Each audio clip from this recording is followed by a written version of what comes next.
Malinaw po na gagawin nila ito po para magamit nila sa propaganda, paninira sa ating Pangulo. Ito kasing mga nasa kampo ni Sara, do or die na sila. O di ba? Ano pa man niyang mawawala sa atin, ha? Wala man tayo sa posisyon. Ang gawin natin, kung sa gira po, sugod lang ng sugod. Do or die. Importante niya, mag-ingay tayo ng mag-ingay. Yan mga kababayan. Pero sabi nga natin, importante na may strong leadership yung Congress. Sabi nga natin po, ang knight in shining armor ng Kongreso, si dating Speaker Martin Romualdez. Panahon na tumik over uli mga kababayan. Anyway, yung mga allegation kay Martin Romualdez, lahat man lang po paninira.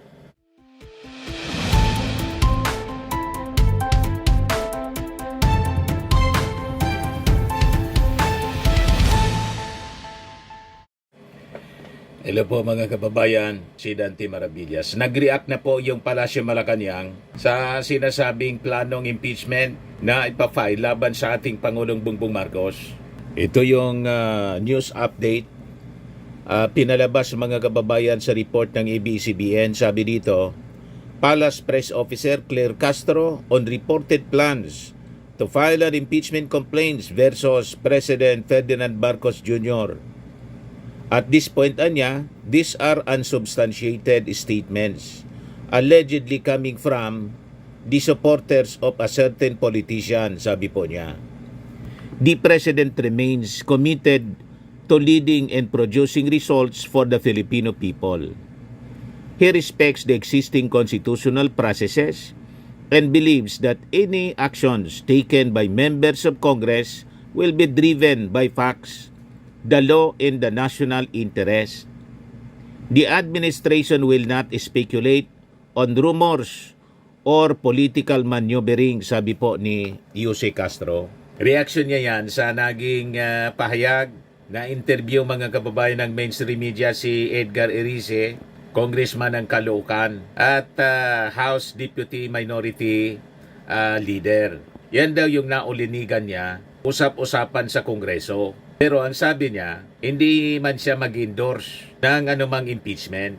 Si Erice po, isang dilawan, liberal.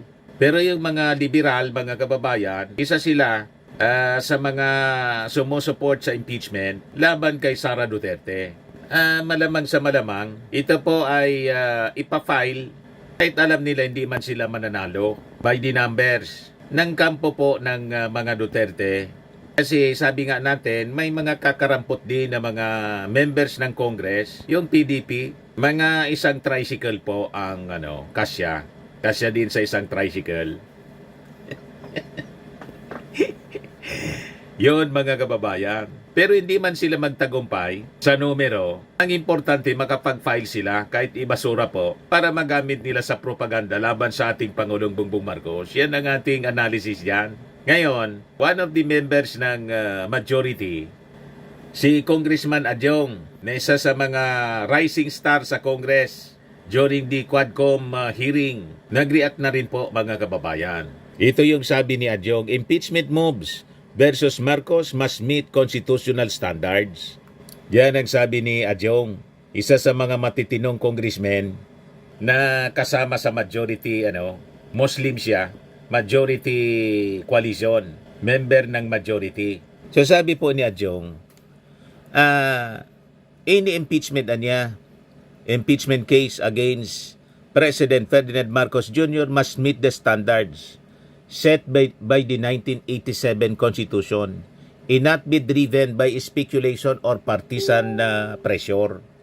Malinaw po na gagawin nila ito po para magamit nila sa propaganda, paninira sa ating Pangulo.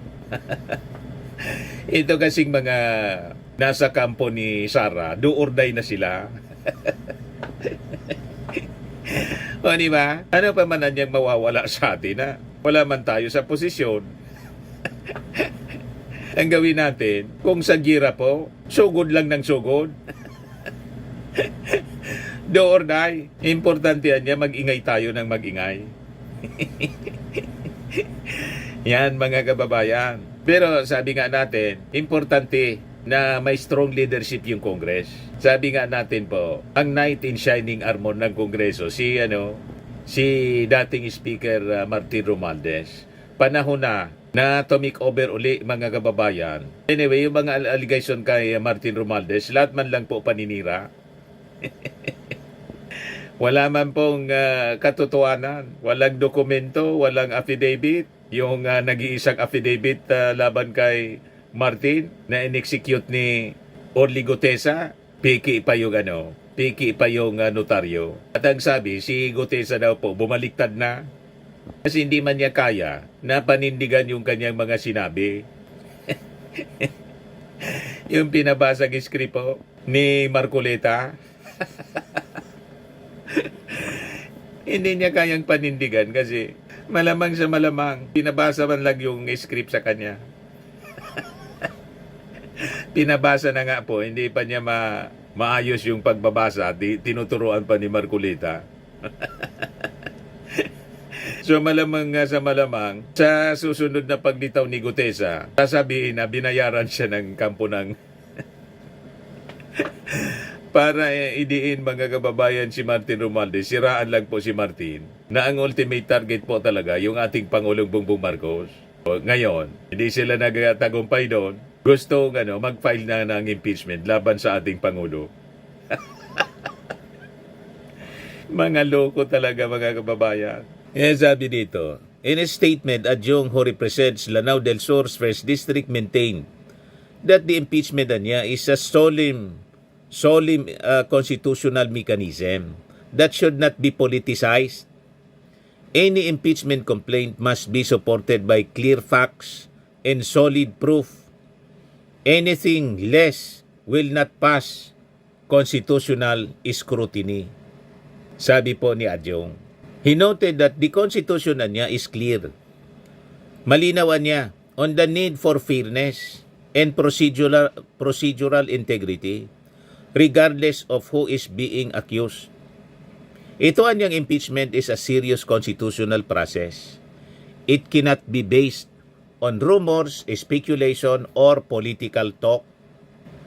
He expressed confidence that the lower chamber niya will not be swayed by unverified claims or political narratives, underscoring that complaints must be judged on their legal and factual merits.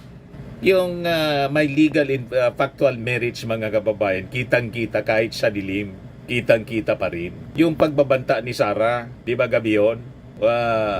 Mag-uumaga yata, pinagbantaan yung ating Pangulong Bongbong Marcos, pinagmumura, gustong ipapatay yung ating Pangulo si Lisa Marcos, si Martin Romualdez. Yun ang factual. Gusto nilang baliktarin, gusto nilang gawa ng umimbento ng mga kwento laban sa ating Pangulong Bongbong Marcos. Yung factual na mismong recorded, napanood ng milyon-milyon na mga Filipino sa buong mundo, pati mga foreigners, ibinalita po sa iba-ibang bansa na pinagbantaan pong ipapapatay ni Sara yung ating Pangulo. Imagine that. Biglang tiniknikal lang mga kababayan ng Supreme Court. And until today, wala pang decision sa motion sa MR na final ng Congress. Yan ang katakataka po. Lumalabas parang kasabwat pa yung sa bagay. Ang karamihan po doon may utang na loob sa previous administration. Yan ang masama mga kababayan dito sa ating bansa. Kung pati yung ating judiciary ay hindi na nakapiring ang hustisya. Di ba? Sinisimbolize mga kababayan ng babae na nakapiring. Parang yung piring sa mata mga kababayan ng hustisya natin, may butas na doon sa piring. Nakasilip na mga kababayan. Ano kaya yung nasilip? Sabi ni Adjong, any complaint niya must be supported by clear facts and solid proof. That is the standard the House is bound to follow. Ito anyang impeachment should never be used as a political tool. It exists for grave and probable offenses, not for creating noise. Nakalata si Adjong. Tama yung kanyang mga sinasabi mga kababayan. Yun din ang tingin natin. Gusto nilang mag-ingay kasi palapit na yung 2028 election. At gusto nilang pagtakpan yung mga kamalian, katarantaduan na ginawa ni Sara. Gusto nilang ang pag-usapan, hindi yung kamalian ni Sara, kundi yung mga gawang kwento, fabricated accusations laban sa ating Pangulong Bongbong. O di ba, mga kababayan? Sabi ko sa inyo, malamang sa malamang ang funding nito po galing sa China. Ito yung last attempt nila, mga kababayan, para tanggalin yung ating Pangulo. Hindi niya madala sa people power, sa destabilization. I-try natin sa Kongreso. Kahit hindi tayo manalo, importante niya sa propaganda, sa pag-iingay, laging litaw tayo. May ganon, mga kababayan. Huwag tayong padadala. Tama ito si Adyong. Mabuhay, Congressman Adyong ng Lanao. Adyong made the pronouncements amid rumors of impeachment complaints against Marcos, particularly after his alleged involvement in the flood control scandal in the controversial insertions in the 2025 national budget. Malabo po, yung sa flood control ang nag-expose yung ating Pangulo. Ang mga sangkot po, mga senador.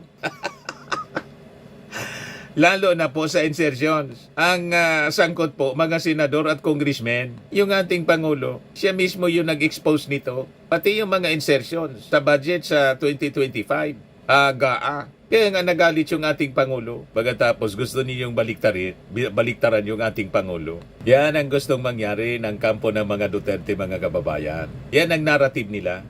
Sabi ng mga netizen, sabi ni Fernando Binsky, di man magtatagumpayan dahil meron silang numero. Ang malaga ay may nag-file. Sabi ni Romeo Avillano, di yan lulusot sa laki ng allocable ng congressman na pinayagan ng presidente. 101% di yan makakakuha ng suporta. If ever na may mag-support, andyan ang may PIP para ipamigay ulit sa mga kukontra o ubusin nila ang pundo para maibaliktad yan at si Sara ang ma-impeach. Kita ninyo mga propaganda nila. Sabi ni Arrogante, hehehe, mukhang duda ako dyan na si Sabit yung nag-file na walang ebidensya. Baka yung nagpundo. O diba? Kasi malabo yung kanyang destabilization, mga kababayan. Yung kanyang one-time, big-time rally, wala pa pong pumansin sa kanya. Unang-una, doon sa rally po, pinagbubo siya ng mga rallyista. Pagkatapos, mananawagan ng one-time, big-time rally. Butihan niya nito. Punduan na lang natin yung ilang mga congressmen.